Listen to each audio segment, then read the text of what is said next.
دقیقاً این نکته‌ای که پیامبر اکرم هشدار دادن تو حوزه تعلیم تربیت و آموزش پرورش، فرمودن ویل لاطفال آخر الزمان، نگران کودکان آخر الزمانم در امت خودم. از دست کی؟ من آبائهم، از دست پدراشون، از دست پدر مادراشون. یه خیانتی است که پدر مادراشون به اینا میکنن.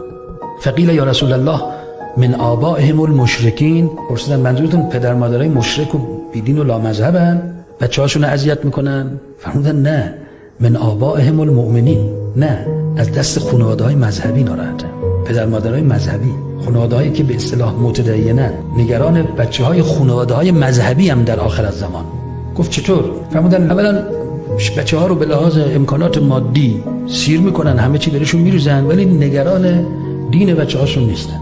تازه وقتی هم یه چیزی به اینا آموزش داده میشه، خود بچه میخواد عمل بکنه، ننه بابا میگن نمیخواد بکنه، پدر مادر میگن نمیخواد. مثلا اون میخواد روزه بگیره، نماز بخونه، بره مثلا اردوی جهادی، بره به یک جایی، میگن نه نمیخواد بریم.